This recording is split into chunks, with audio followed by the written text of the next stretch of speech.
Hello students, welcome to my YouTube channel.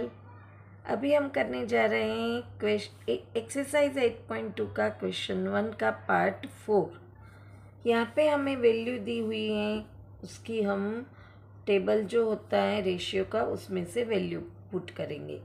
पहले हम लिखेंगे sin30 की वैल्यू पहले हम न्यूमरेटर कर रहे हैं 1/2 है, प्लस tan45 की वैल्यू 1 माइनस कॉसेक 60 की वैल्यू है 2√3। अब हम डिनोमिनेटर की बात करें, सेक 30 की वैल्यू है 2√3 प्लस कॉस 60 की वैल्यू है 1/2 प्लस कॉट 45 की वैल्यू है 1। अब यहाँ पे प्लस माइनस की साइन है तो न्यूमरेटर का अलग एलसीएम करेंगे और डिनोमिनेटर का अलग करेंगे। ऑब्वियसली एलसीएम यहाँ पे कुछ नहीं तो 1 होता है तो 2√3 रहेगा।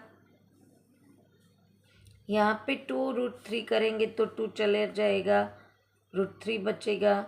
यहाँ पे तो डिनोमिनेटर 1 ही है तो ये पूरा आएगा, और यहाँ पे √3 चला जाएगा तो 2 2 4 आएगा। ऐसे ही हम डिनोमिनेटर का भी एलसीएम लेंगे और वो भी वही आएगा। यहाँ पे 4 प्लस यहाँ पे 2 है तो √3 प्लस यहाँ पे 2√3 आएगा। अब आप देखो तो दो न्यूमरेटर का भी डिनोमिनेटर का भी डिनोमिनेटर सेम है, तो इसको हम यहाँ पे लाए, इसको यहाँ पे लेके जाए तो ऊपर नीचे कट होता है। तो अच्छा है कि हम यहीं पे इसको कट कर दें। तो हमारे पास रहा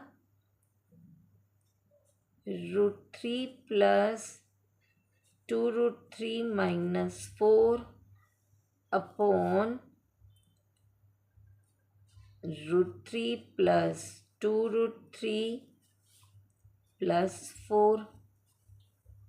अब आप देखो तो यहाँ पे हम √3 कॉमन निकाल सकते हैं, या फिर हमारे पास ये इरेशनल नंबर है तो हमें इसका रैशनलाइजिंग भी करना पड़ेगा, तो वो करते हैं हम।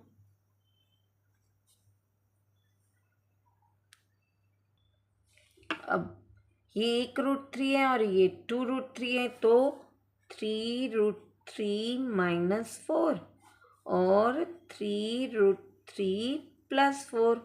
अब उसको रेशनलाइज करेंगे हम।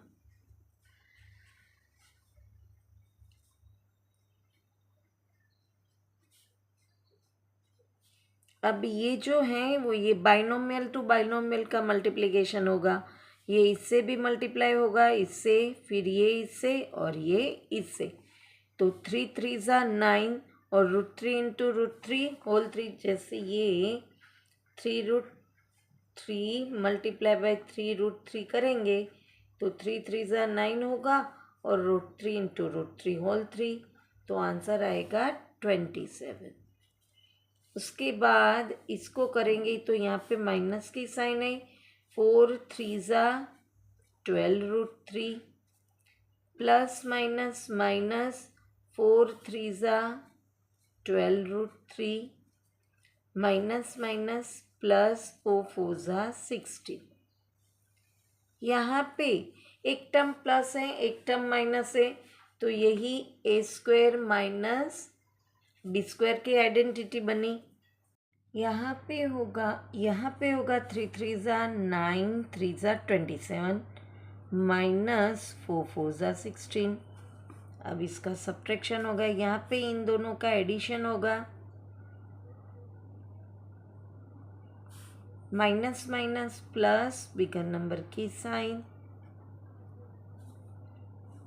अपॉन में इन दोनों का सब्ट्रैक्शन होगा। अब यहाँ पे ये प्राइम नंबर है, ये भी प्राइम नंबर है, यहाँ पे कुछ भी कॉमन नहीं निकलेगा, तो यहाँ पे ये क्वेश्चन खत्म हो गया। अब नेक्स्ट क्वेश्चन की बात करते हैं। यहाँ पे हमें दिया है 5 लिखा है वो आगे मल्टीप्लिकेशन में आएगा। cos 60 की वैल्यू है 1/2 जो जिसका यहाँ पे स्क्वायर है, तो 1/2 का हमें स्क्वायर करना है। प्लस 4 मल्टीप्लाई बाय सेक 30 का स्क्वायर है। सेक 30 होता है 2√3 और उसका हमें स्क्वायर करना है। माइनस 1045 का स्क्वायर है। 1045 होता है 1 जिसका हमें स्क्वायर करना है। ये न्यूमरेटर है, यहाँ पे हम डिनोमिनेटर की वैल्यू करेंगे।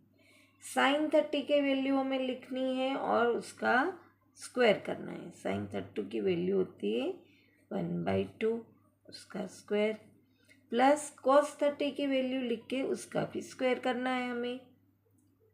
√3/2 और उसका स्क्वायर करेंगे। अब पहले न्यूमरेटर को स्क्वायर सॉल्व करेंगे। यहाँ पे है 5 मल्टीप्लाई बाय 1, 2 2 ज़ा 4, प्लस यहाँ पे 4 मल्टीप्लाई बाय 2 2 ज़ा 4 और √3 इंटू √3 होल 3 -1। यहाँ पे 1 का स्क्वायर 1 ही रहता है और 2 का स्क्वायर 4, प्लस √3 का स्क्वायर होल 3 हो जाता है और 2 2 ज़ा 4। यहाँ पे हम मल्टीप्लाई करेंगे तो 5/4 प्लस 4 4 ज़ा 16/3 -1। अब यहाँ पे डिनोमिनेटर अलग है और साथ में प्लस माइनस की साइन है, तो हमें एलसीएम इसमें लेना पड़ेगा। यहाँ पे हम देखें तो दोनों का डिनोमिनेटर सेम ही है। 3 + 1 4 हो जाता है और 4/4 4 1 ज़ा 4 तो 1 आ जाता है, तो उससे हम कुछ नहीं करेंगे। यहाँ पे 4 और 3 का एलसीएम 12 बनता है। यहाँ पे 12 रखेंगे तो 5 3 ज़ा 15, प्लस यहाँ पे 12 रखेंगे तो 16 4 ज़ा 64, माइनस यहाँ पे पूरा 12 आएगा। अब ये इधर चला जाएगा और इनका एडिशन सब्ट्रैक्शन करेंगे।